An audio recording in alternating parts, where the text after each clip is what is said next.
छत्तीसगढ़ में गुप्त वंश। ठीक, चलिए क्या क्या प्रश्न बनता है, कहां कहां से प्रश्न बनता है, सबसे पहले तो मैं टॉपिक बता देता हूं। ठीक है, तो आपका यहां से जो प्रश्न बनेगा, एक तो बनता है क्या, छत्तीसगढ़ का नाम। यहां से प्रश्न बनता है छत्तीसगढ़ का नाम। दूसरा जो प्रश्न बनता है क्या, शासक। दूसरा जो प्रश्न बनता है किससे रिलेटेड बनता है, शासक से बनता है। ध्यान में रखिएगा, शासक व उसकी क्या होती है, शासक व उपाधि। शासक व उपाधि से बनता है। तीसरा जो प्रश्न बनता है वो बनता है आपका क्या, सिक्का। तीसरा जो प्रश्न बनता है वो किससे बनता है, सिक्का से बनता है। और चौथा जो प्रश्न बनेगा वो किससे बनेगा, स्थापत्य से बनता है। ठीक है, तो ध्यान में रखिएगा, ये चार प्रकार के एग्जाम में क्या मिलेंगे, छत्तीसगढ़ में प्रश्न देखने को मिलता है। ठीक है, कुछ युद्ध के बारे में भी देखने को मिलेगा, पर मैं बात करूंगा इसी शासक के साथ ही युद्ध का क्या करेंगे हम लोग, चर्चा करेंगे। चलिए, छत्तीसगढ़ का नाम क्या था, कब की बात कर रहा हूं मैं, जब गुप्तों का शासन चल रहा था। याद रखिएगा, भारत में किसका शासन चल रहा था, गुप्तों का जब शासन चल रहा था, है ना। तो याद रखिएगा छत्तीसगढ़ को किस नाम से जाना जाता था। छत्तीसगढ़ के कितने भाग, दो भाग, है ना। तो छत्तीसगढ़ के जो मध्य भाग थे, छत्तीसगढ़ का कौन सा भाग, मध्य भाग, इसे कहा जाता था क्या, कौशल। ठीक है, इसे क्या कहा जाता था, कौशल कहा जाता था। कौन सा कौशल, दक्षिण कौशल। कौन सा कौशल, दक्षिण कौशल कहा जाता था। याद रखिएगा प्रश्न आएगा, छत्तीसगढ़ को गुप्त काल में किस नाम से जाना जाता था। आपका उत्तर क्या हो जाएगा, दक्षिण कौशल। अगर ऑप्शन में ये नहीं मिला तब आप ऑप्शन में क्या डालेंगे, दक्षिणापथ। तब ऑप्शन में क्या डालेंगे, दक्षिणापथ भी इसका आंसर होगा। ठीक है, तो याद रखिएगा, या तो इसे क्या बोला जाता था, दक्षिण कौशल कहा जाता था, या फिर क्या कहा जाता था, दक्षिणापथ के नाम से जाना जाता था। जो छत्तीसगढ़ का कौन सा भाग है, दक्षिण भाग है। छत्तीसगढ़ का कौन सा भाग है, दक्षिण भाग है। उसे कहा जाता था क्या, क्या कहते थे, महाकांतर। उसे क्या कहा जाता था, महाकांतर कहा जाता था। याद रखिएगा, छत्तीसगढ़ को किस नाम से जाना जाता था, ऊपरी भाग को किस नाम से, मध्य भाग को किस नाम से जाना जाता था, दक्षिण कौशल या दक्षिणापथ, है ना। दक्षिण भाग को क्या बोलते थे, कांतर या महाकांतर के नाम से जाना जाता था। ठीक है, क्लियर। तो ये हो गया हमारे छत्तीसगढ़ का नाम। यहां से भी प्रश्न कई बार एग्जाम में आए हुए हैं। चलिए बात करते हैं शासक व उनकी उपाधि। ठीक है, चलिए बात करते हैं शासक व उनकी उपाधि के बारे में बात करते हैं। तो शासकों ने कौन कौन सी उपाधि धारण किया था, इसके संदर्भ में हम लोग चर्चा करेंगे। ठीक है, तो शासक के नाम याद है सभी को, हाँ कि नहीं है, कैसे जी, हमको क्या पता सर शासक के बारे में, है ना। चलिए, तो नाम लिखेंगे सबसे पहले शासक, नेक्स्ट पेज में लिख दूं मैं। ठीक है, चलिए बात करेंगे शासक के बारे में। शासक, ठीक है,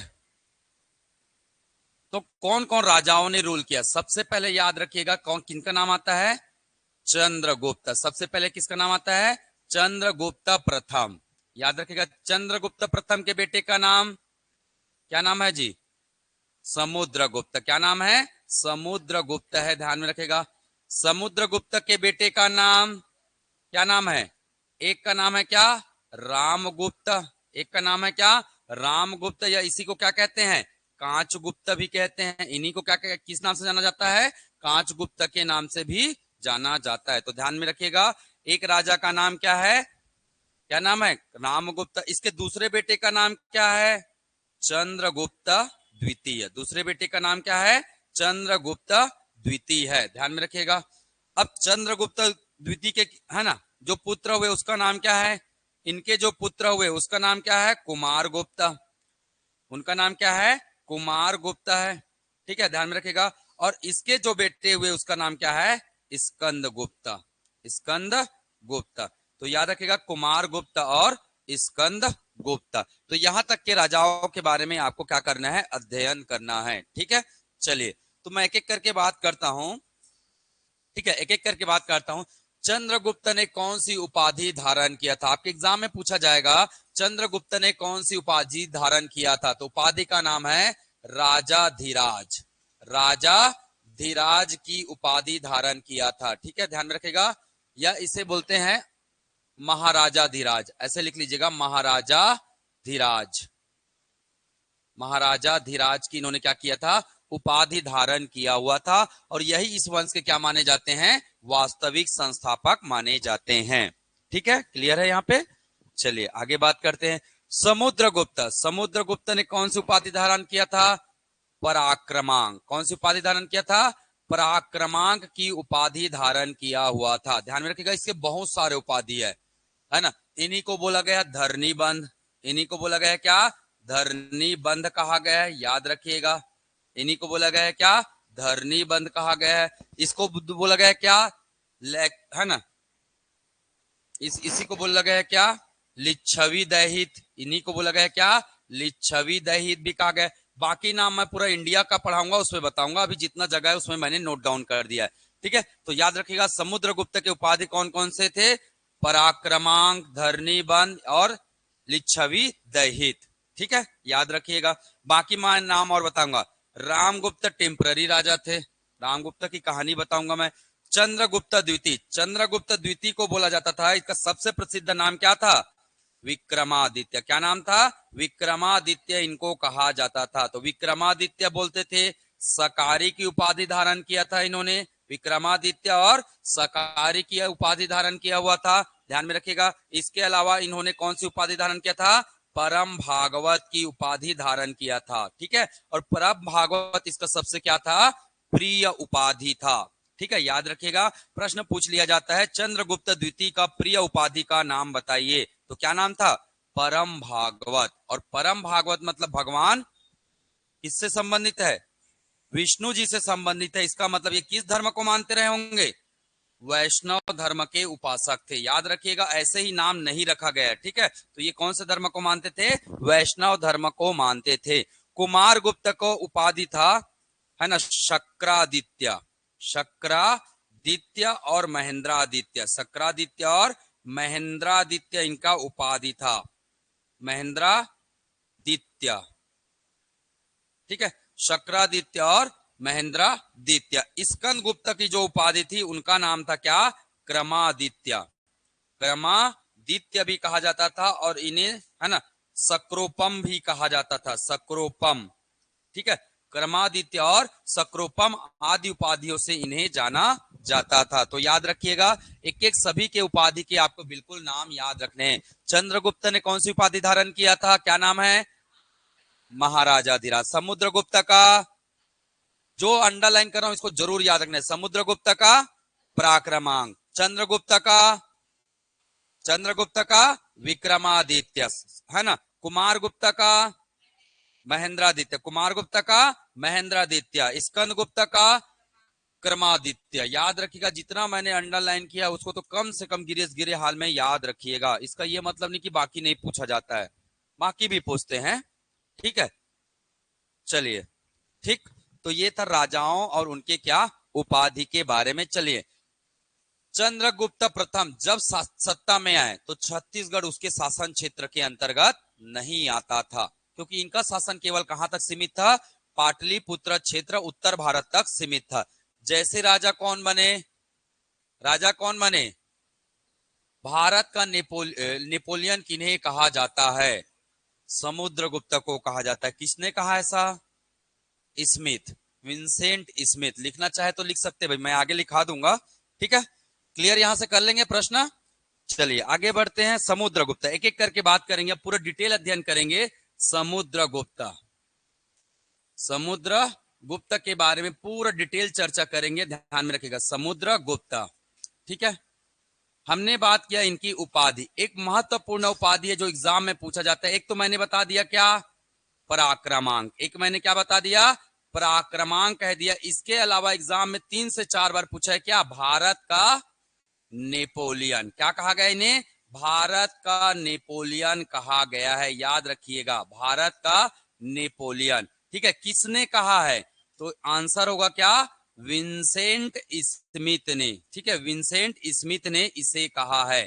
ठीक है, याद रखिएगा, विंसेंट स्मिथ के द्वारा इसे नाम दिया गया है। ठीक है, तो भारत का नेपोलियन कौन, समुद्रगुप्त। पर एक्चुअली में अगर मैं वास्तविक बात करूंगा ना, क्यों बोला गया ऐसा,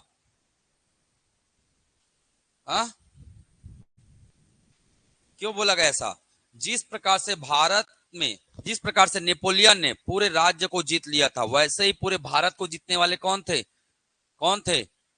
समुद्रगुप्त थे। कौन थे? समुद्रगुप्त थे। पर अगर मैं सही मायने में बोलूंगा, समुद्रगुप्त भी उससे ज्यादा महान थे। नेपोलियन तो हार भी गया था, पर समुद्रगुप्त कभी भी नहीं हारा है, याद रखिएगा। इसीलिए पूरे आसपास के पूरे धरती पर इन्होंने क्या कर लिया था? विजय प्राप्त कर लिया था। इसीलिए इन्हें क्या बोला गया है? धरनी बंद। क्या बोला गया है? धरनी बंद। पृथ्वीयाम, बहुत सारे उपाधि मिलेंगे जब भारत पढ़ेंगे, उस समय मैं बताऊंगा। अभी बस इतना याद रखिएगा, ठीक है। चलिए, तो भारत के नेपोलियन से इसका तुलना किया गया, पर अगर आप वास्तविक रूप से जब पढ़ेंगे, है ना, तो भारत के नेपोलियन से भी, सॉरी, हाँ, भारत के नेपोलियन, जो नेपोलियन है उससे भी अच्छा काम किसने किया है? समुद्रगुप्त ने किया है, ठीक है। चलिए, अब इसके बारे में बात करेंगे, है ना, इसके बारे में बात करेंगे छत्तीसगढ़ से रिलेटेड, ठीक है। अगर समुद्रगुप्त ने क्या किया? पूरे भारत को जीत लिया। मैंने क्या बोला? समुद्रगुप्त ने क्या किया? पूरे भारत को जीत लिया। तो इन्होंने क्या चलाया? क्या चलाया? युद्ध अभियान। क्या चलाया इन्होंने? युद्ध अभियान चलाया। और युद्ध अभियान ना बोल के इसी को और क्या बोल देते हैं हम लोग? विजय अभियान। क्या बोल देते हैं? विजय अभियान। क्योंकि कभी भी इन्हें किसका सामना नहीं करना पड़ा है? हार का सामना नहीं करना पड़ा है, इसीलिए इसे बोला जाता है विजय अभियान। तो याद रखिएगा, समुद्रगुप्त ने अपने शासन काल में क्या चलाया है? विजय अभियान चलाए हैं। और इस अभियान में याद रखिएगा, इस अभियान की जो जानकारी मिलती है वो कहां से मिलती है? जो जानकारी मिलती है वो कहां से मिलती है? प्रयाग प्रशस्ति से मिलती है। कहां से मिलती है? प्रयाग प्रशस्ति से मिलती है। क्या है प्रयाग प्रशस्ति? क्या है प्रयाग प्रशस्ति? एक अभिलेख है, याद रखिएगा। प्रयाग प्रशस्ति क्या है? तो ये क्या है? एक अभिलेख है। किसका अभिलेख है? किसका अभिलेख है? समुद्रगुप्त का अभिलेख है, ठीक है। बनाया किसने? हरिसेन ने। भाई, जिसके बारे में लिखा है उसी का अभिलेख है। राजा का नाम आएगा ना, लिखने वाले का नाम नहीं आता है इसमें। अब आता है लिखने वाले का नाम, ठीक है। अब आता है किसका? अगर आपने अभी कोई किताब लिख लिया तो उनका नाम आएगा, ठीक है। पर पहले राजा का नाम होता था। तो समुद्रगुप्त का कौन सा अभिलेख? प्रयाग प्रशस्ति। किसने लिखा? हरिसेन ने लिखा। तो चलिए आगे पढ़ते हैं हम लोग, प्रयाग प्रशस्ति क्या है और कैसे है, ठीक है। नेक्स्ट पेज में लिख रहा हूं क्योंकि यहां जगह कम पड़ जाएगा, या छोटा कर देता हूं। चलिए, इतना दिखाई देगा?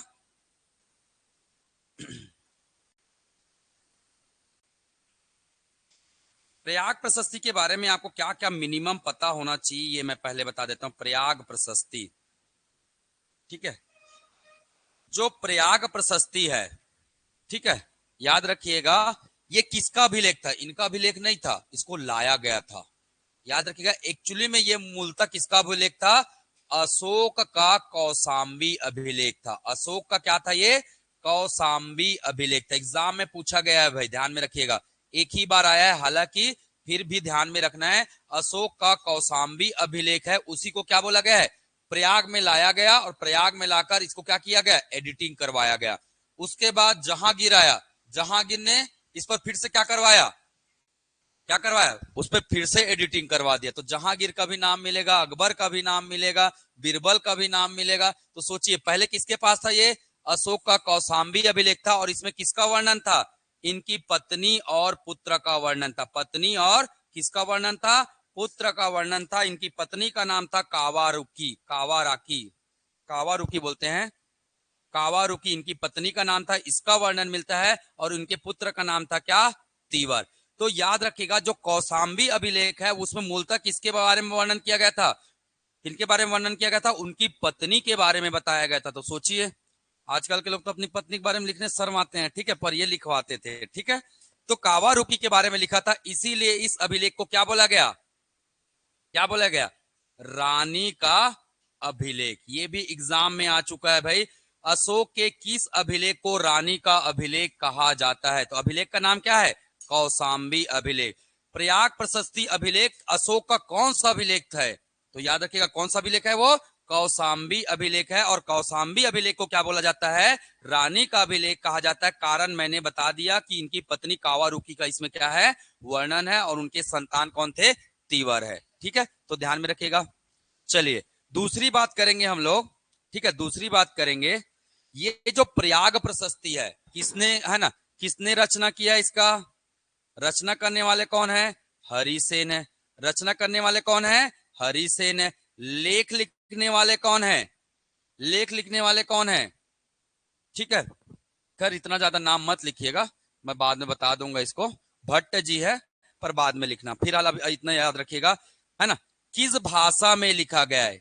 किस भाषा में लिखा गया है? याद रखिएगा, किस भाषा में है ये?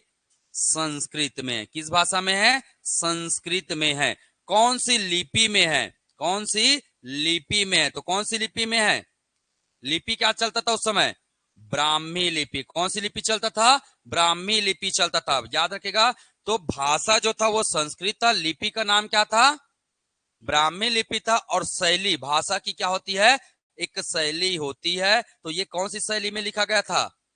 कौन सी शैली है? चंपू शैली में लिखा गया था। याद रखेगा, किस में लिखा गया था? चंपू शैली में लिखा गया था। ठीक है, तो ध्यान में रखिएगा। चंपू शैली समझते हो? हाँ, रामायण, रामायण पढ़े हो कभी? रामायण जी, उसमें पहले क्या आता है? पद्य आता है, फिर उसके भी नीचे में क्या लिखा रहता है? उसका अनुवाद, डिटेल लिखा रहता है। तो मतलब जिसमें पद्य हो और क्या हो? गद्य हो, उसे बोला जाता है क्या? चंपू शैली कहा जाता है। तो याद रखिएगा, क्लियर है? ठीक, चलिए, तो याद रखना है प्रयाग प्रशस्ति के बारे में मैंने क्या क्या बताया। ये अशोक का कौन सा अभिलेख था? कौशाम्बी अभिलेख था। कौशाम्बी अभिलेख को किस नाम से जाना जाता था? रानी अभिलेख के नाम से जाना जाता था। किसने लिखा है? रचनाकृत कौन है? हरिसेन है। भाषा कौन सी भाषा है? लिपि, शैली, बहुत बढ़िया। ठीक है, चलिए, किस चीज का वर्णन मिलता है? तो समुद्रगुप्त के, किसका? समुद्रगुप्त के किसका वर्णन मिलता है जी? विजय अभियान का क्या मिलता है? वर्णन। विजय अभियान का क्या मिलता है? वर्णन मिलता है। ठीक है, कौन से पंक्ति में अगर आ गया तो याद रख लेना, पंक्ति है 33वां। 33वां जो पंक्ति है उसमें समुद्र, 33वें पंक्ति से चालू हो जाता है समुद्रगुप्त के विजय अभियान का वर्णन। जब इन्होंने विजय अभियान चलाया था तो एक अभियान का नाम था ग्रहण मोक्षानुग्रह। ठीक है, तो याद रखिएगा, समुद्रगुप्त ने कितने अभियान चलाए? टोटल 5। ठीक है, टोटल कितने अभियान चलाए हैं? 5 अभियान चलाए हैं। यहां नहीं बताऊंगा मैं, आप लोग थक जाएंगे याद करते हुए। ठीक है, कन्योपायन, ग्रहण मोक्षानुग्रह, ठीक है,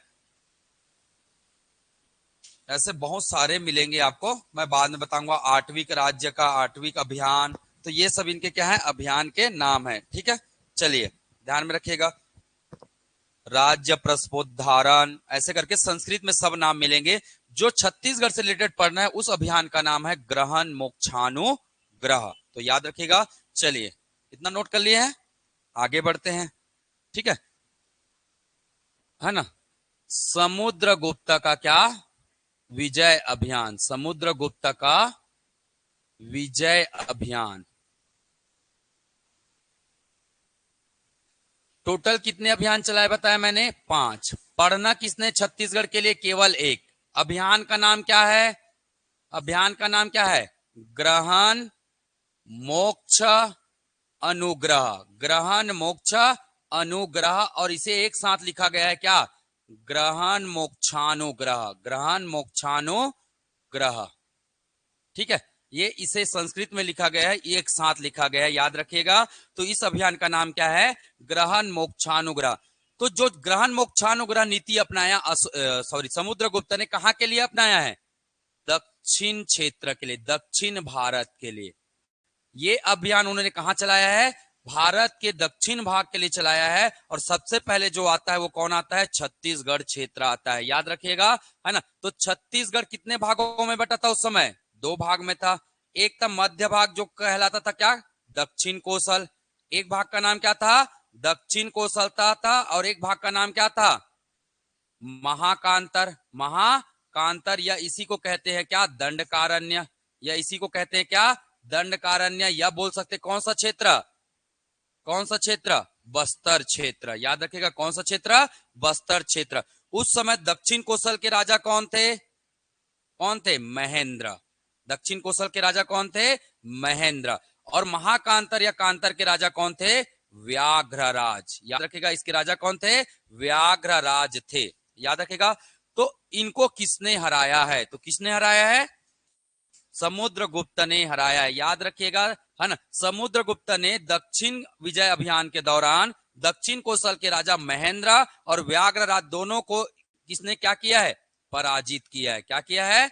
पराजित किया है, ध्यान में रखिएगा, है ना। अब इस नीति के अंतर्गत क्या होता था? पहले क्या करते थे? राज्य को ग्रहण करते थे, ग्रहण करने के बाद उनको क्या मोक्ष मतलब छोड़ देते थे, और उनसे अनुग्रह किया जाता था, मतलब कुछ राशि लिया जाता था, याद रखेगा। उनसे कोई राशि ले लिया जाता था, भैया आप मेरे से हारे हो, चुपचाप पैसा दो, यहां से चलते बनो, ठीक है। तो इस प्रकार की नीति चलती थी। तो याद रखेगा, किसको किसको हराया था इन्होंने? दक्षिण कौशल के महेंद्र और महाकांतर के किसको? व्याघ्रराज को। आगे आप पढ़ेंगे ये कौन से वंश के थे? नलवंशी राजा थे। कौन से वंश के थे?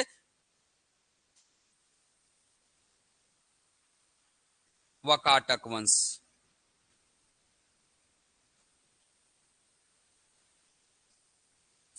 ठीक है। तब ये क्या करेंगे? नहीं, नल ही वंश था, वकाटक नहीं था। वकाटक में कहाँ आएगा ये? नल वंश के राजा थे, ठीक है। इसका मतलब क्या पता चल रहा है आपको? क्या पता चल रहा है? हा? इस समय नल वंश का शासन चलता था। इस समय नल वंश के मतलब उनके पूर्वजों का जो शासन था बहुत पहले से चल रहा था। कहाँ कहाँ? बस्तर क्षेत्र में, याद रखिएगा, मैं आगे बताते जाऊंगा हर एक चीजें, ठीक है। क्लियर है यहाँ पे? अब इसका ये मतलब है, अगर समुद्रगुप्त ने इनको हराया है तो वो छत्तीसगढ़ आए थे। कहाँ आए थे? छत्तीसगढ़ आए थे। तो याद रखेगा, समुद्रगुप्त का आगमन, समुद्रगुप्त का आगमन कहाँ हुआ था? आगमन कहाँ हुआ था? छत्तीसगढ़ में हुआ था। और छत्तीसगढ़ में आए थे तो कहाँ पे ठहरे थे वो? महानदी के तट पर। कहां पर ठहरे थे? महानदी के तट पर। समुद्रगुप्त से मिलता हुआ नाम बताइए, छत्तीसगढ़ के उस जिले का नाम बताइए जो समुद्रगुप्त के नाम से मिलता है। क्या नाम है? महासमुंद। समुद्र मतलब समुद्र। और तो याद रखिए, कई है ना, कई लोगों का मानना यह है कि महासमुंद का नाम किसके नाम पर पड़ा है ना। ये पूरा किंवदंती है, याद रखिएगा, कि समुद्रगुप्त यहाँ आए थे, उन्होंने ठहरे थे कहाँ? महानदी के तट पर ठहरे थे, और उसी समय इस क्षेत्र का नाम क्या रखा गया? महासमुंद रखा गया, ऐसा इनका कहना है। तो महानदी के तट पर कहा? महासमुंद में। अब जब ये महासमुंद में ठहरे थे, है ना, तो इनकी एक पत्नी थी, नाम था रूपा देवी। इनकी पत्नी का नाम क्या था? रूपा देवी। बोले भैया मैं घर में क्या करूंगा, आप तो लड़ने चले जाते हो, 2-3 अभियान चले गए, मैं घर में क्या होते रहता हूँ? बोर होते रहता हूँ। तो रूपा देवी बोले इस बार तो मैं भी जाऊंगा, है ना। समुद्रगुप्त बोले चलो, आपको भी थोड़ा सा क्या करते हैं, भारत भ्रमण करवाते। तो उनके साथ कौन आए थे? समुद्रगुप्त के साथ कौन आए थे जी? इनकी पत्नी भी आई थी, और पत्नी का नाम क्या था? रूपा देवी। पत्नी का नाम क्या था? रूपा देवी था। और रूपा देवी कहाँ ठहरे थे? तो ये महासमुंद के गांव में ठहरे थे, जिसका नाम क्या था? कोपरा। कोपरा ग्राम में ठहरे थे। तो याद रखिएगा, तो भाई ठहरे रहे होंगे तो वहां नहाए धोए होंगे, कपड़ा उपड़ा बदले होंगे, तो ऐसा याद रखने के लिए बता रहा हूं मैं, है ना। कोपड़ा उन्होंने क्या किया? यहाँ चेंज किया। किसने? रूपा देवी ने। तो याद रखे कौन सा गांव? कोपरा गांव, ठीक है। कहाँ है ये? महासमुंद में। तो याद रखना है, महासमुंद का नाम समुद्रगुप्त के नाम पर रखा गया, ऐसा किंवदंती में कहा जाता है। दूसरा याद रखिएगा, कोपरा ग्राम का संबंध किससे है? रूपा देवी से है। रूपा देवी, है ना, कौन थी? समुद्रगुप्त की पत्नी थी। क्लियर है यहाँ पे? ठीक। तो याद रखने के लिए आप बना सकते हो कोई ट्रिक, ठीक है, तो नहीं भूलोगे। रूपा देवी के कपड़े ऐसे करके कहा मिले हैं? कपड़ा मतलब कोपड़ा, ऐसा। क्या बंगाली लोग बोलते हैं ना, कपड़ा क्या बोलते हैं? कोपड़ा, ऐसा बोलते हैं ना। तो वैसे ही याद रखना, ठीक है। चलिए, तो ये तक किसके बारे में? समुद्रगुप्त के विजय अभियान के बारे में। मतलब इनको अपना राज्य वापस क्या कर दिया गया था? सौंप दिया। वापस कर दिया ना, मोक्ष मतलब छोड़ दिया, जाओ भैया अपना राज्य स्वतंत्र होके चलाओ, ठीक। चलिए आगे बढ़े, ठीक। चलिए, समुद्रगुप्त ने कौन कौन से सिक्के जारी किए? समुद्रगुप्त के सिक्के, समुद्रगुप्त के सिक्के।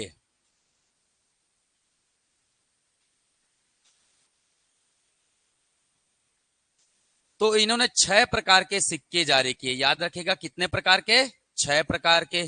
एक जारी किए इन्होंने धनुर्धारी सिक्का, धनुर्धारी सिक्का।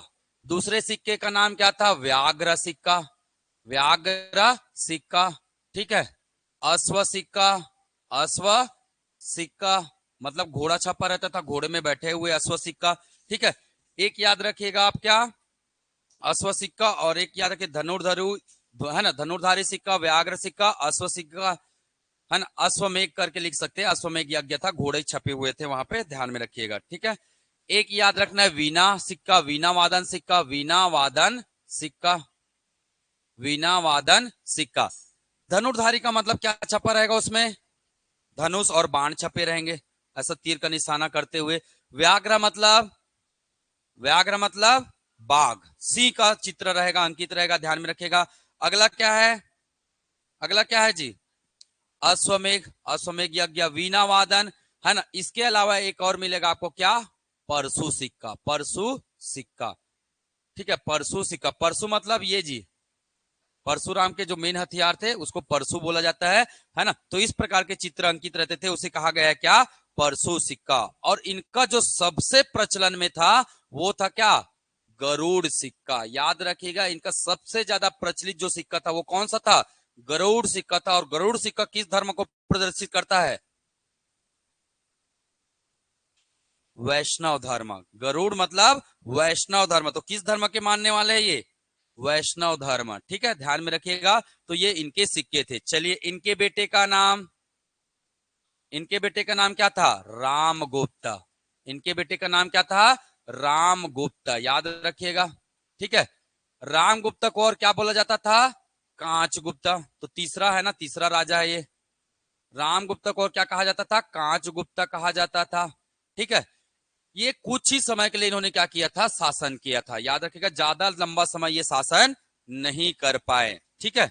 चलिए कांचगुप्त, कांचगुप्त के क्या मिलते हैं, सिक्के मिलते हैं, कहा, इनके जो सिक्के मिलते हैं वो कहां से मिलते हैं, छत्तीसगढ़ के दुर्ग जिले के बानाबरद गांव से। कहां से मिलता है, बानाबरद गांव से मिलता है, याद रखेगा, ठीक है।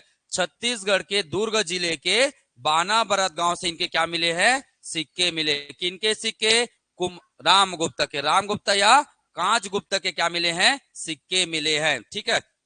इनकी एक पत्नी थी, कहानी ऐसा है, ठीक है, थोड़ा सा नाराज होता है। इनके इनके भाई का नाम क्या है, क्या नाम है, चंद्रगुप्त। चंद्रगुप्त इसी को मार देता है, ठीक है। कारण ये अपनी पत्नी की क्या नहीं कर पाता है, रक्षा नहीं कर पाता है। इस वजह से क्या करता है ना। तुम जब स्त्री की रक्षा नहीं कर पाते हो तो राज्य की क्या रक्षा करोगे, तो जाओ भैया जाओ, ऊपर में ही रहना, ऊपर में ही जीते रहना करके, ठीक है। तो ऊपर भेज दिए। अगला कौन, अगला कौन, चंद्रगुप्त। अगला राजा कौन, चंद्रगुप्त, ध्यान में रखिएगा, चंद्रगुप्त, ठीक।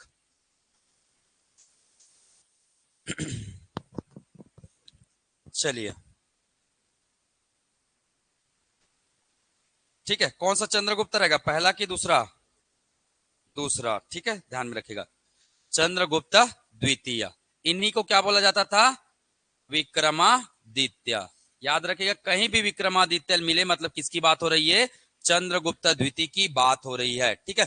चंद्रगुप्त द्वितीय के एक पुत्री थी जिसका नाम था क्या, प्रभावती। पुत्री का नाम क्या था, प्रभावती। और इनके पुत्र का नाम क्या था, कुमार गुप्त। इनके पुत्र का नाम क्या था, कुमार गुप्त। याद रखिएगा, चंद्रगुप्त द्वितीय की एक पुत्री थी जिसका नाम था क्या, प्रभावती, और पुत्र का नाम क्या था, कुमार गुप्त था, याद रखिएगा। चंद्रगुप्त द्वितीय ने प्रभावती का विवाह किससे कराया, ये पूछा जाता है भाई, विवाह कराया किससे, रुद्रसेन द्वितीय से, रुद्रसेन तृतीय से कराया। किससे कराया है, रुद्रसेन तृतीय से कराया है, ठीक है, ध्यान में रखिएगा। चंद्रगुप्त द्वितीय, द्वितीय होगा, दोनों द्वितीय रहेंगे, ठीक है। रुद्रसेन कौन है, द्वितीय। इनका क्या हुआ है, विवाह, कहानी अब ऐसा होता है, अब फिर इनके होते हैं दो संतान। आगे पढ़ेंगे हम लोग, वाकाटक जब पढ़ेंगे तब पढ़ेंगे, क्योंकि रुद्रसेन किस वंश के राजा हैं? ये वाकाटक वंश के क्या है? राजा है। इनसे करा दिया इनका क्या? विवाह। ठीक है। और कुछ ही समय में इनका क्या हो जाता है? निधन हो जाता है। पूरा राज्य की बागडोर किनके हाथों में आ जाती है? प्रभावती के हाथों में आ जाते। फिर इनके दो पुत्र होते हैं, दामोदर और दिवाकर सेन, फिर वो लोग चलाएंगे। ठीक है, चलिए। तो पहला चीज याद रखेगा, चंद्रगुप्त द्वितीय है ना, अपने पुत्री का विवाह किससे करवाया? अपनी पुत्री प्रभावती का विवाह किससे करवाया? रुद्रसेन द्वितीय से। और किस वंश के राजा थे? वाकाटक। और वाकाटक वंश का संबंध किससे था? छत्तीसगढ़ से था। इसीलिए ये पढ़ रहे हैं, याद रखेगा, वाकाटक वंश का संबंध किससे था? छत्तीसगढ़ से था। इसीलिए यहां से क्या बन जाता है? प्रश्न बन जाता है। ठीक है, चलिए। अब चंद्रगुप्त के बारे में थोड़ा सा और आगे देखते हैं। चंद्रगुप्त ने अपने शासनकाल में क्या किए हैं? सिक्के जारी किए। चंद्रगुप्त ने शासनकाल में क्या किए हैं? सिक्के जारी किए हैं। ध्यान में रखेगा, कितने प्रकार के सिक्के जारी किए इन्होंने? 5 प्रकार के। तो इसी में कंटिन्यूअस करते जाएंगे।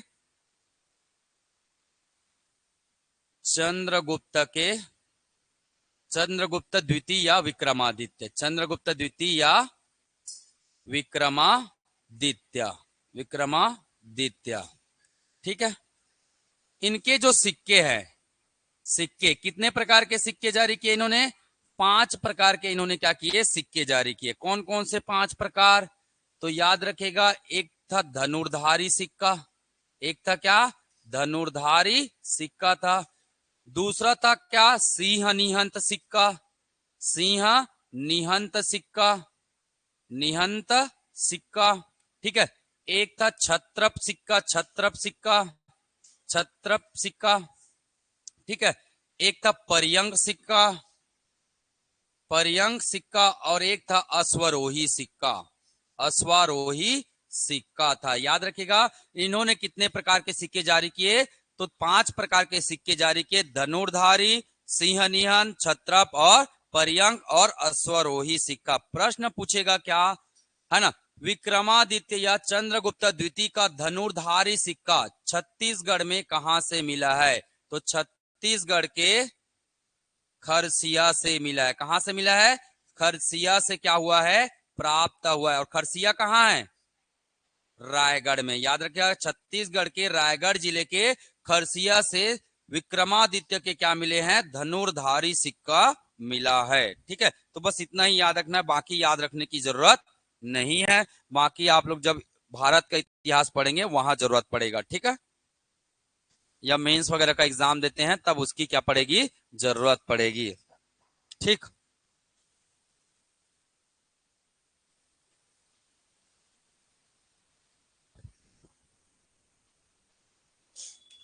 चलिए तीसरा प्रश्न। तीसरा क्या बनता है? चंद्रगुप्त द्वितीय के दरबार में क्या होते थे? चंद्रगुप्त द्वितीय या क्या? विक्रमादित्य, या क्या? विक्रमादित्य। याद रखिएगा, इनकी 2 राजधानी थी। याद रखिएगा, इनकी 2 राजधानी थी। एक का नाम था क्या? राजधानी, राजधानी। इनकी 2 राजधानी थी। एक का नाम था क्या? प्रशासनिक राजधानी था। एक क्या था? प्रशासनिक राजधानी। और एक क्या था? एक क्या था? सांस्कृतिक राजधानी। एक क्या था? सांस्कृतिक राजधानी था। प्रशासनिक राजधानी कहां से चलता था? कहां से चलता था? पाटलिपुत्र से चलता था। और सांस्कृतिक राजधानी कहां था इनका? कहां था भाई? उज्जैन। याद रखिएगा, सांस्कृतिक राजधानी कहां होता था इनका? उज्जैन। और इसी उज्जैन में होते थे इनके क्या? 9 दरबार। 9 दरबारी सुने हो ना? नवरत्न जी, नवरत्न, है ना? तो याद रखिएगा, यही उज्जैन में इनके क्या होते थे? 9 रत्न होते थे। और उस 9 रत्न में एक कवि थे जिनका नाम था क्या? कालिदास। याद रखिएगा, उस 9 रत्न में एक कवि थे, है ना, जिनका नाम क्या था? कालिदास था। ठीक है, याद रखिएगा, कालिदास। तो याद रखना है। अब कालिदास जी के बारे में ध्यान में रखिएगा। कालिदास जी क्या थे? एक कवि थे। मैंने बताया था, प्रेम प्रसंग भी लिखे थे ना, मालविकाग्निमित्र करके बताया था ना। तो इन्होंने एक और किताब लिखा था क्या? मेघदूतम। इन्होंने कौन सी किताब लिखा था? कालिदास। याद रखिएगा, कालिदास का आगमन कहाँ हुआ था? रामगढ़ की पहाड़ी में। रामगढ़ या इसी को क्या कहते हैं? रामगिरी, या क्या कहते हैं? रामगिरी के पहाड़ी पर क्या हुआ था? आगमन हुआ था। और रामगढ़ की पहाड़ी कहाँ है? कहाँ है जी? सरगुजा में। कहाँ है? सरगुजा में। याद रखिएगा, जब ये आए पहाड़ी में चढ़े तो उस समय तो क्या था, फैक्ट्री वैक्ट्री था नहीं, तो धुआं वुआं आता नहीं था और इतना गर्मी आता नहीं था, तो पसीना वसीना भी बिल्कुल नहीं आता था। ठीक है, ध्यान में रखिएगा। अभी तो आ जाता है, बात अलग है। उस समय सोचिए, उस समय चारों तरफ क्या रहता था? हरियाली। किसी भी मौसम में आइए, आपको चारों तरफ क्या दिखेगा? हरा भरा दिखेगा। ठीक है, तो इतना सुंदर नजारा। इनको रामगढ़ की पहाड़ी में जब पहुंचे ये, तो इनको मन भाग गया। इनका मन भाग गया। बोले 2-4 दिन तो यहाँ बिता देता हूं मैं। बोल दूंगा, क्या बोल दूंगा? रास्ता भटक गया था अपने, मतलब राजा को जी बोल दूंगा रास्ता भटक गया था तो फिर नहीं पहुंच पाया, ऐसा करके कहानी है। कहानी को याद रखने के लिए बताया जा रहा है, याद रखेगा। इनको मजा कहाँ रहा था? रामगढ़ की पहाड़ी में। आप लोग भी घूमने जाते कभी कभी, ठीक है ना? ठीक है, सुबह जाना था, शाम तक निकलेंगे आराम से, मजा आ रहा है, वैसा होता है ना। तो बस इनके साथ भी वही रहा। ठीक है, अब इन्होंने यही क्या लिख लिया? क्या लिख लिया? एक साहित्य की रचना कर दिया जिसका नाम क्या था? मेघदूतम। याद रखेगा, इनकी एक साहित्य क्या है? मेघदूतम की इन्होंने क्या किया? रचना किया। और इसी साहित्य में इन्होंने मेघदूतम में क्या बताया? सरगुजा को, सरगुजा को क्या बताया इन्होंने? सरगुजा को स्वर्ग का क्या कहा? द्वार का। सरगुजा को क्या कहा? स्वर्ग का द्वार कहा है। ठीक है, तो याद रखेगा, कालिदास ने किस जिला को या किस जगह को है ना स्वर्ग का द्वार बताया है? तो किसको कहा है? सरगुजा को कहा है। कालिदास की रचना का नाम बताइए। मेघदूतम, जिसे उन्होंने कहा रचा था? छत्तीसगढ़ में रचा था। और कौन सी पहाड़ी में? रामगढ़ की पहाड़ी में इन्होंने इसकी क्या की थी? रचना की थी। ठीक है, चलिए, अब इतना अच्छा रचना है, छत्तीसगढ़ में क्या बोल रहा है ये? कि हमारा सरगुजा क्या है? स्वर्ग का द्वार है। तो देखते ही देखते कौन आए? देखते ही देखते बोल देते भैया इसका तो छत्तीसगढ़ी अनुवाद करना जरूरी है। छत्तीसगढ़ी अनुवाद करना क्या है? जरूरी है। और इसका कर दिया गया क्या? छत्तीसगढ़ी अनुवाद। ठीक है, किसने किया? किसने कर दिया? मुकुटधर पांडे ने। याद रखेगा, मुकुटधर पांडे ने इसका क्या कर दिया? छत्तीसगढ़ी अनुवाद कर दिया है। इसको ध्यान में रखेगा। प्रश्न पूछा जाता है मेघदूत का छत्तीसगढ़ी अनुवाद किसने किया है? तो उत्तर क्या हो जाएगा? क्या हो जाएगा? हाँ, मुकुटधर पांडे, है ना। तो मुकुट कहाँ पहनते हैं? सिर में। अगर आपने मुकुट पहना तो आपको सिर को क्या मिलेगा? छाया। क्या मिलेगा? छाया मिलेगा कि नहीं मिलेगा? भाई मुकुट पहनोगे तो सिर को क्या मिलेगा? छाया मिलेगा। इसीलिए इन्हें क्या बोला जाता है? छायावादी कवि। तो छत्तीसगढ़ के पहले छायावादी कवि का नाम बताइए, तो क्या है?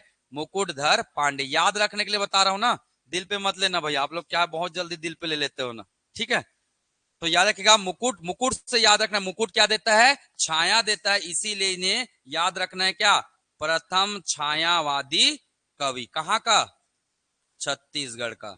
प्रथम छायावादी कवि कौन है? तो मुकुटधर पांडे जी को कहा जाता है। ठीक, तो ये था इनके बारे में। क्या हो गया, थक गए क्या? अभी तो जंग जारी है। ठीक है, पानी वानी पिला दो भाई।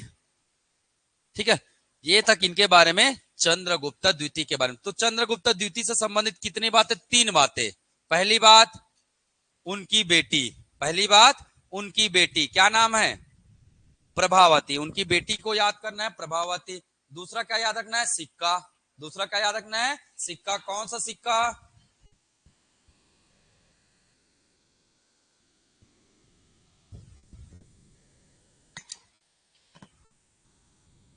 धनुर्धारी सिक्का। याद रखना है कहां से मिला है? खरसिया से। तीसरा याद रखना है क्या? नवरत्न। तीसरा याद रखना है क्या? नवरत्न। नवरत्न में किसका नाम याद रखना है? कालिदास। कालिदास की रचना मेघदूतम कहाँ किया गया रचना? रामगढ़ की पहाड़ी में। मेघदूतम का अनुवाद किसने किया? स्वर्ग का द्वार किसे कहा गया है? सरगुजा। बहुत बढ़िया, लग रहा है थोड़ा सिलेक्शन वलेक्शन हो जाएगा करके थोड़ा। ठीक है, चलिए आगे बढ़े।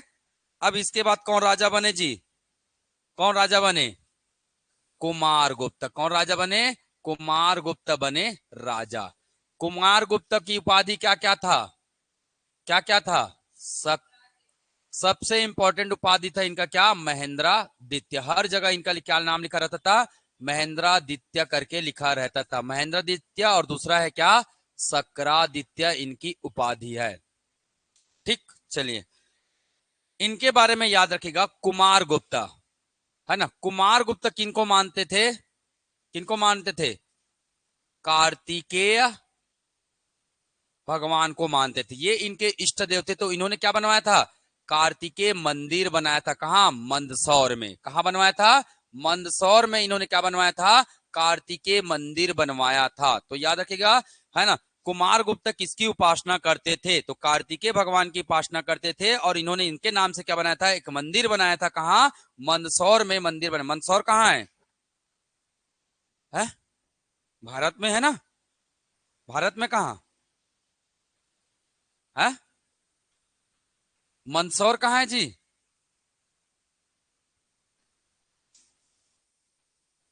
है? कहां कर्नाटक ले गए हो? और कोशिश करो। मंदसौर नाम नहीं सुने आप लोग? एमपी में है ना मंदसौर तो। है? गजब आदमी हो भाई। मेरे ख्याल से कई बार यूज हुआ है। ठीक है, मंदसौर कहाँ है? एमपी में। नहीं पता तो नोट कर लो रे भैया। चलिए ध्यान में रखिएगा। उस गुप्त वंश के शासक का नाम बताइए। उस गुप्त वंश के शासक का नाम बताइए जिन्होंने सर्वाधिक क्या किए? सिक्के जारी किए। तो याद रखिएगा, सर्वाधिक सिक्के जारी करने वाले राजा कौन है? कुमारगुप्त। सर्वाधिक सिक्का, याद रखिएगा, सर्वाधिक सिक्का जारी किया इन्होंने। ठीक है, सर्वाधिक सिक्का जारी करने वाले राजा कौन है? कुमारगुप्त है। अब कुमारगुप्त के जो सिक्के होंगे उस पर क्या अंकित होगा बताइए? क्या अंकित होगा? अपने इष्ट देव को अंकित करवाएंगे। क्या अंकित होगा? कार्तिकेय। कार्तिकेय। और कार्तिकेय भगवान का मुझे एक चीज बताइएगा, उसका वाहन क्या है? मयूर। तो याद रखिएगा, प्रश्न आता है मयूर सिक्के किसने जारी किए हैं? मयूर सिक्के किसने जारी किए हैं? तो किसने जारी किए हैं? कुमारगुप्त ने जारी किए। और यही मयूर अंकित वाला सिक्का हमारे कहां से मिला है? छत्तीसगढ़ से मिला है। याद रखिएगा, मयूर वाला सिक्का कहां से मिला है? छत्तीसगढ़ से मिला है। तो चलिए बात करते हैं छत्तीसगढ़ में कहां कहां से मिला है। छत्तीसगढ़ से प्राप्त, ठीक है, छत्तीसगढ़ से कहां कहां से मिला है? तो याद रखिएगा, एक मिला है कहां से? दुर्ग से। कुछ मिला है कहां से? रायपुर से। और कहां से मिला है? बालोद से। और कहां से मिला है? बालोद से। ठीक है, और कहां से मिला है? गरियाबंद से। गरियाबंद राजिम के पास कोई जगह है, वहीं से मिला है। ठीक है, तो याद रखिएगा, दुर्ग में कहां से मिला है? कहां से मिला है जी? बानाबरद। दुर्ग में कहां से मिला है? बानाबरद से मिला। बानाबरद में एक और सिक्का मिला था, किसका? बानाबरद में और बताया हूं भाई मैं। हाँ, रामगुप्ता। बहुत बढ़िया। बानाबरद से किसका सिक्का मिला है? रामगुप्ता का मिला है। दूसरा किसका मिला है? कुमार गुप्ता के भी क्या मिले हैं? सिक्के मिले। कुमार गुप्ता के सिक्के में क्या अंकित होते थे? मयूर के चित्र क्या होते थे? अंकित होते थे। रायपुर से कहां से मिला? रायपुर में आरंग और पिटाईवल्द। आरंग, पिटाईवल्द, पिटाईवल्द। और एक जगह का नाम है क्या? खरतुली। क्या नाम है? खरतुली गांव है ना? नहीं है क्या? खैरताल। ठीक है, ये तीन जगह से मिले। बालोद में कहां से मिला है? कुलिया में से। बालोद में कहां से मिला है? कुलिया से। गरियाबंद में लिख दीजिएगा, राजिम के पास से मिला है। ठीक है, गरियाबंद में कहां से मिला है? राजिम से। तो इस बात से भी तो पता चल रहा है ना, सबसे ज्यादा सिक्का किसने जारी किया होगा? कुमारगुप्त ने। इतना सारा सिक्का हमारे छत्तीसगढ़ से ही मिल गया है ना। तो ध्यान में रखिएगा, कुमारगुप्त के सबसे ज्यादा क्या मिले हैं? सिक्के मिले। क्यों मिले हैं? कि सर्वाधिक सिक्के जारी करने वाले राजा कौन? कुमारगुप्त, है ना। तो इतिहासकार ऐसे ही पता लगाते हैं भाई। अब 10 जगह से सिक्का मिल रहा है, मतलब सबसे ज्यादा जारी किया होगा। ठीक है, चलिए अगला कौन है राजा? अगला कौन है? स्कंदगुप्त। यहीं पे लिख देता हूं, ज्यादा नहीं पढ़ना उनके बारे में। स्कंदगुप्त, स्कंदगुप्त। क्या बोला जाता है इनको? क्या बोला जाता है? क्रमादित्य, क्रमादित्य कहा जाता है, याद रखिएगा। अब स्कंदगुप्त के बारे में एक चीज याद रखना है। क्या क्या याद रखना है? इनके भी क्या मिले हैं? सिक्के। इनके भी क्या मिले हैं? सिक्के मिले हैं। कहां से मिले हैं? कहां से मिले जी? बानाबरद। और बानाबरद कहाँ है? दुर्ग में है। तो याद रखिएगा, बानाबरद दुर्ग से 3 राजाओं के सिक्के मिले हैं, रामगुप्त, कुमारगुप्त और स्कंदगुप्त। रामगुप्त, कुमारगुप्त और स्कंदगुप्त, इन सभी के क्या मिले हैं? सिक्के मिले हैं। ठीक है। इस वंश के अंतिम राजा कौन थे? कौन थे? है? अरे स्कंदगुप्त नहीं है भाई, वो 500 ईस्वी तक शासन करेंगे इन लोग। ये तो आप लिखे हो अभी 300 350 ईस्वी तक का लिखे हो, 350 400। ठीक है। इन लोग लगभग 550 ईस्वी तक क्या करेंगे? शासन करते हैं। ठीक है। तो इस वंश का अंतिम राजा कौन है? विष्णुगुप्त। याद रखेगा, इस वंश के अंतिम राजा कौन है? विष्णुगुप्त। पर इससे पहले एक राजा आए थे, कौन? भानुगुप्त। याद रखेगा, इससे पहले राजा कौन आए थे? भानुगुप्त आए थे। तो इसी में नोट कर दूं, चलिएगा। इसके बाद जो अगले राजा हुए, ये तीसरे क्रम के लिखे हो, चौथे लिख लेना अपने हिसाब से। ये छठवा, ये सातवां क्रम नहीं है, सातवां ना, याद रखिएगा। ठीक है। यहां तक के ऊपर पूरा क्रम से है, यहां से क्रम नहीं आएगा। ठीक है। एक राजा का नाम याद रखिएगा, क्या? भानुगुप्त, भानुगुप्त। तो भानुगुप्त ने क्या किया था? एक अभिलेख लिखवाया था। कौन सा अभिलेख? एरन अभिलेख। भानुगुप्त का एक प्रसिद्ध अभिलेख है, नाम क्या है? एरन अभिलेख है। कहाँ है ये? कहाँ का है? एरन कहाँ है? एमपी में है। याद रखिएगा, जितने भी अभिलेख मिलेंगे आपको, सब जगह के नाम से। जैसे कौशाम्बी, प्रयाग, प्रयाग प्रशस्ति बोले ना, सब किसके नाम से हैं? जगह के नाम से होते हैं। याद रखिएगा, कभी भी कोई भी अभिलेख होता है वो किसके नाम से होता है? जगह के नाम से होता है। ठीक है। तो भानुगुप्त का कौन सा अभिलेख? एरन अभिलेख। इसी एरन अभिलेख में क्या वर्णन मिलता है? तो याद रखिएगा, छत्तीसगढ़ के सरबपुरी वंश की क्या मिलती है? सरबपुरीय वंश की क्या मिलती है? जानकारी मिलती है। तो याद रखिएगा, प्रश्न पूछा जाता है, छत्तीसगढ़ के किस वंश की जानकारी मिलता है भानुगुप्त के एरन अभिलेख से?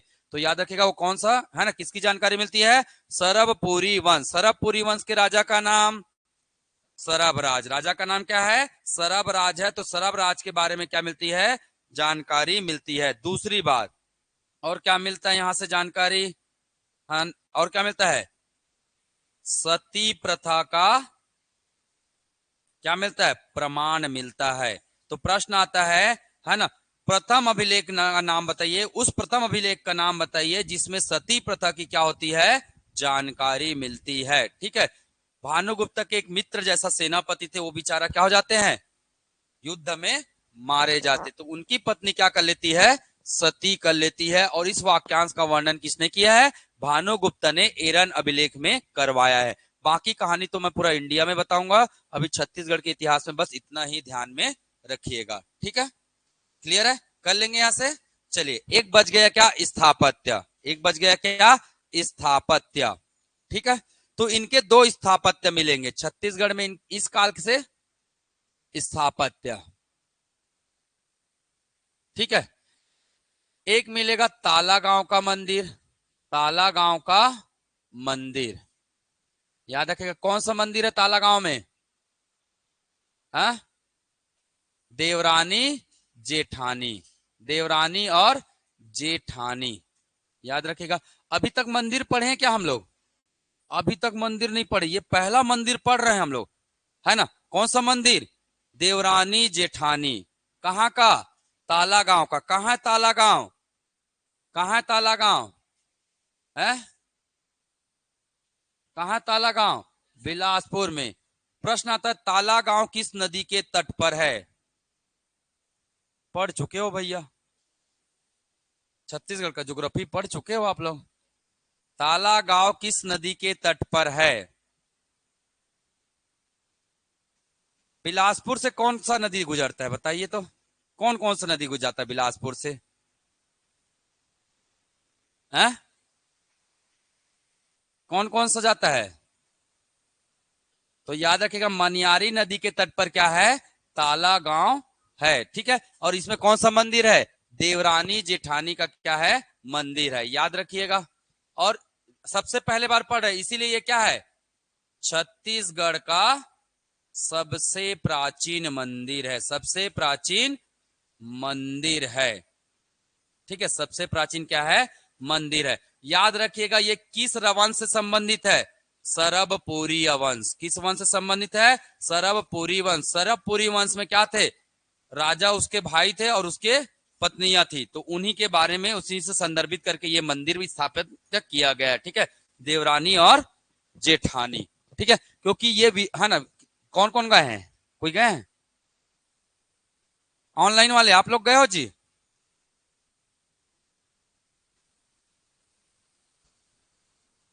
हाँ, आप लोग गए हो?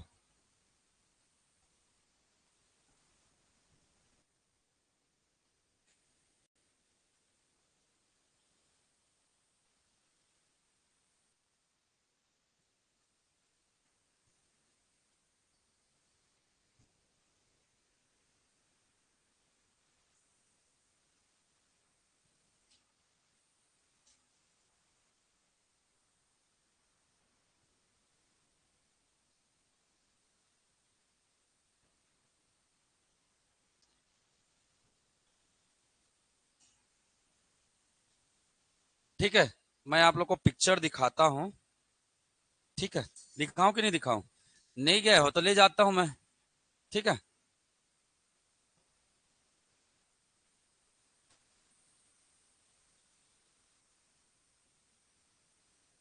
ये देखो,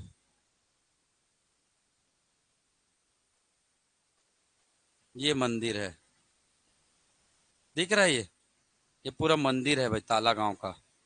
ठीक, ये तो ये नदी वदी मिलेगा भैया, आप लोग देख लेना। ठीक है, घर में जाकर, है ना। तो ध्यान में रखिएगा, ये है क्या? मंदिर। कौन से भगवान का मंदिर? प्रश्न आता है, कौन से भगवान का मंदिर है? रुद्र शिव लिखा होगा, देखो कहीं पे, ये देखो रुद्र शिव लिखा हुआ है। तो याद रखिएगा ताला गांव का क्या? ये इसको पढ़िए, अजब गजब ताला गांव छत्तीसगढ़। तो थोड़ा सा यूनिक टाइप का नाम है।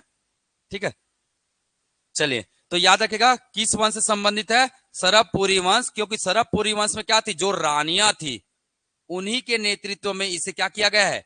निर्माण कराया गया। ऐसा मानना है कि सरबपुरी वंश की जो रानियां थी, उन्हीं के नेतृत्व में इसे क्या करवाया गया है? निर्माण कराया गया है। तो ध्यान में रखिएगा, जगह का नाम क्या है? जगह का नाम क्या है? अगर जगह आएगा तो याद रखना, अमेरी कापा बोलते हैं इसको, अमेरी कापा ताला गांव, अमेरी कापा ताला गांव कहते हैं। तो कई बार ऑप्शन में क्या जाता है? अमेरी कापा जाता है, याद रखिएगा। ठीक है, तो अमेरी कापा ताला गांव में क्या है? देवरानी जेठानी का मंदिर है। किस छत्तीसगढ़ के किस वंश से संबंधित है? सरबपुरी वंश। केंद्र के किस वंश से संबंधित है? गुप्त वंश। केंद्र के किस वंश से? राष्ट्रीय वंश में कौन है? गुप्त है। और स्थानीय वंश में कौन है? सरबपुरी वंश है। किस भगवान को समर्पित है ये? रुद्र शिव।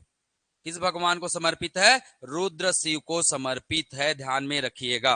ठीक है, क्लियर। चलिए अगला बात करते हैं, क्या? केवटीन मंदिर। अगला क्या है? केवटीन मंदिर। कहाँ है ये केवटीन मंदिर? ऑनलाइन वाले कोई सारंगगढ़ से हो क्या? ऑनलाइन में है कोई सारंगगढ़ से? नहीं है। केवटीन मंदिर कहाँ है?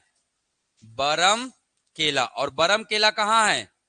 सारंगगढ़। बरम केला कहाँ है? सारंगगढ़, बिलाईगढ़ जिला में। बिलाईगढ़ जिला में। पहले किसका हिस्सा था ये? रायगढ़। पहले किसका हिस्सा था ये? रायगढ़ का था, परंतु वर्तमान में कहा जाता है ये सारंगगढ़ बिलाईगढ़ जिला के अंतर्गत आ जाता है। बढ़िया बनाया करो कॉपी को, रंगीन मस्त। दो पेन तो कम से कम यूज किया करो, ब्लू और ब्लैक। लाल की तो बात नहीं करूंगा मैं, करना चाहो तो कर सकते हो। अगर नहीं कर रहे हो अभी तो एक चीज जरूर करना, हाईलाइटर का प्रयोग करना या फिर अंडरलाइन। याद रखिएगा, हाईलाइटर या अंडरलाइन। जब भी आप रिवाइज करेंगे एक चीज जरूर कीजिएगा, अंडरलाइन करना सीखिए या हाईलाइट। अब कई बार क्या है ना, आप लोग थोड़ा सस्ता वाला कॉपी बनाते हैं, तो उसमें हाईलाइटर का प्रयोग बिल्कुल मत करना भैया। कॉपी क्या हो जाएगा, फट जाएगा बहुत जल्दी। ठीक है, तो आप ज्यादा अच्छा होगा कि क्या करें, अंडरलाइन का प्रयोग करें। ठीक है, चलिए जैसी जैसी समस्या वैसे वैसे उसे क्या है समाधान। तो ये था हमारा क्या गुप्त काल। कल बात करेंगे क्या, शादी बर विवाह का बात करेंगे, वकाटक वंश के बारे में। ठीक है, ठीक है, क्लियर है ऑनलाइन वाले, आप लोग को समझ में आया जी।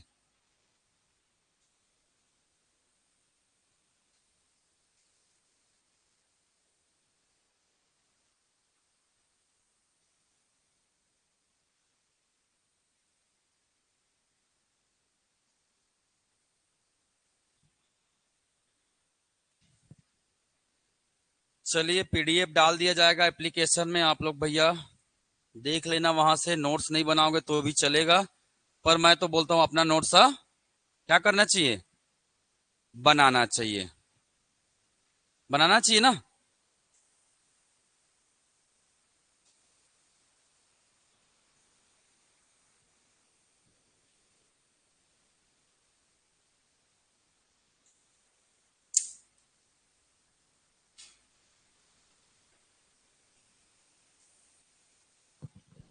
ठीक, चलिए आज की कहानी यहीं समाप्त करते हैं।